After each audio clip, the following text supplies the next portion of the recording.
नमस्कार। ओम शांति।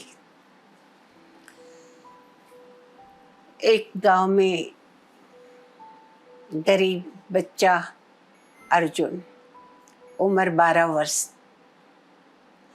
स्कूल जाता था। बहुत होशियार बच्चा था, लेकिन गरीबी कहते हैं कि सबकी कमर तोड़ देती है। पिता सदा बीमार रहते थे, माँ बाहर काम करती थी, लेकिन जब देखा कि माँ के कमाने से भी घर नहीं चल रहा, तो अर्जुन ने पढ़ाई छोड़ दी और उसी गांव के बाहर एक पटाखे बनाने वाले कारखाने में काम करने लगा। जिन हाथों में किताबें होनी थी, कलम और पेन होने चाहिए थे, उन आँखों में छाले और उनमें धूल मट्टी होती थी, बारूद होती थी, क्योंकि वो पटाखे की कंपनी में काम करता था। दिन बीतते गए। एक दिन उसी कारखाने के सामने से अर्जुन के स्कूल के सर जा रहे थे। उन्होंने अर्जुन को देखा।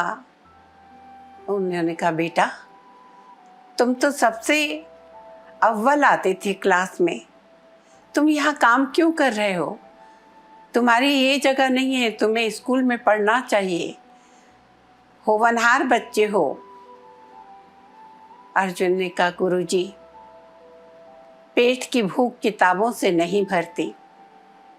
पिताजी बीमार है, माँ भी छोटा मोटा काम करती है, और मुझे ये काम के अलावा और कुछ नहीं सोचा। क्योंकि बच्चा बहुत होशियार था, तो गुरुजी को बहुत बुरा लगा। वो गांव में आए कुछ लोगों से कहा कि उस बच्चे की हमें पढ़ाई का इंतजाम करना चाहिए, होनहार बच्चा है। कुछ समाज सेवियों से भी बात किया, कुछ ने हाँ किया, कुछ ने कहा एक बच्चे से क्या फ़र्क पड़ जाएगा। उन्होंने कहा, एक बच्चा कल को अगर पढ़ लिख के कुछ बड़ा हो जाता है तो वो समाज को बदल सकता है, वो गांव को बदल सकता है। और गुरुजी की जो मेहनत थी वो रंग लाई, और कुछ लोगों ने जिम्मा लिया और अर्जुन को स्कूल में पुनः भर्ती कर दिया गया।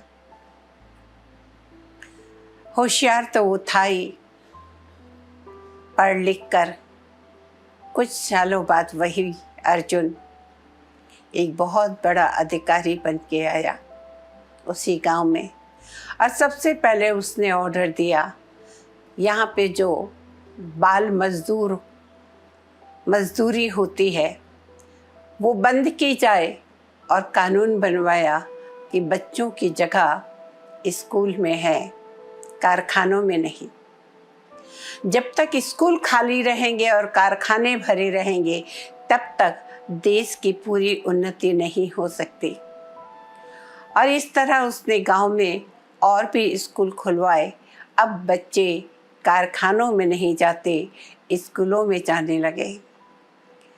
और इस तरह उस गांव की ही नहीं, लेकिन आसपास के कई गांव की तरक्की हुई। तब एक बार अर्जुन ने भाषण में कहा, अगर देश की उन्नति करनी है तो इन बच्चों को स्कूल भेजे, कारखानों में नहीं। देश की उन्नति ऊंची ऊंची इमारतों से नहीं होती है, पढ़े लिखे बच्चों से होती है, सभ्यता और संस्कृति से होती है, जो स्कूलों में पढ़ाया जाता है। सारा हाल गूंज उठा तालियों से। एक बच्चा जो मजबूर था, आज वो हजारों बच्चों को स्कूल तक पहुंचाने के निमित्त बना। और गुरुजी वहाँ पे थे, उनको अपने आप पे गर्व हो रहा था, और खुशी में उनके आंसू थे कि उनकी मेहनत आज एक समाज को बदलने के लिए निमित्त बने। एक बच्चे को आगे बढ़ाने में जो उन्होंने प्रयत्न किया, वो सफल हुआ। देखिए भाइयों बहनों, हम सब जानते हैं कि कानून है कि बच्चों से काम नहीं करवाना चाहिए, और बच्चे काम जो भी करते हैं, चाहे घरों में, मिलों में, फैक्ट्रियों में, कहीं पे भी, होटलों में, वो उनकी मजबूरी होती है।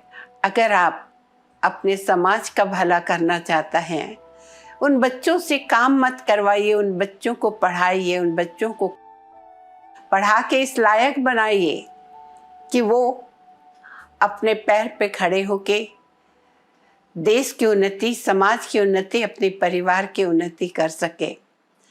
हम सब जानते हैं, कोई अमीर घर का बेटा कोई फैक्ट्री में काम करने नहीं जाता, तो क्या ये हमारा दायित्व तो नहीं बनता है?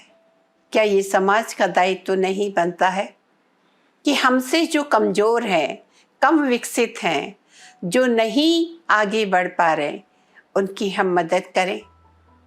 आशा करते हैं जैसे अर्जुन के गुरुजी ने उसे पढ़ा लिखा के मदद की, समाज के और लोगों ने भी की, आप भी ये प्रयत्न जरूर करेंगे। भारत ही विश्व गुरु था, भारत ही विश्व गुरु होगा, लेकिन तब जब विश्व बंधुत्व की भावना, पूरा संसार हमारा है, हम सारे संसार के हैं, ये भावना होगी और हमारे अंदर ये अधिकार बोध जागेगा कि मेरा कर्तव्य है अपने देश के बच्चों की मदद करना, जिनके लिए पढ़ाई बहुत आवश्यक है।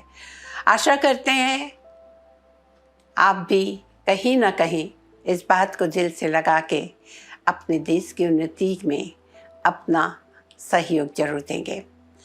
आज आपसे एक बात अंत में फिर कहना चाहती हूँ, हम हमेशा आपसे कहते नहीं, हमारा लक्ष्य ही है, चाहे कहानी से, चाहे फिल्मों से, चाहे टॉक शो से, जो भी हम कार्य कर रहे हैं उससे समाज में उन्नति हो, आत्म जागृति हो तथा परमात्मा का परिचय हर आत्मा को मिले। तो आपसे यही नम्र अनुरोध है कि अगर आपको हमारी मेहनत दिख रही है, आपको लग रहा है कि हम कुछ अच्छा कार्य कर रहे हैं, तो अपना लाइक शेयर ज़रूर करें, प्रोग्राम को आगे फॉरवर्ड भी करें, ताकि ज़्यादा से ज़्यादा लोग इन प्रोग्राम को देख के अपने जीवन में कहीं ना कहीं कुछ प्रेरणा ले सके। इन्हीं शब्दों के साथ बस आज इतना ही। नमस्कार, ओम शांति।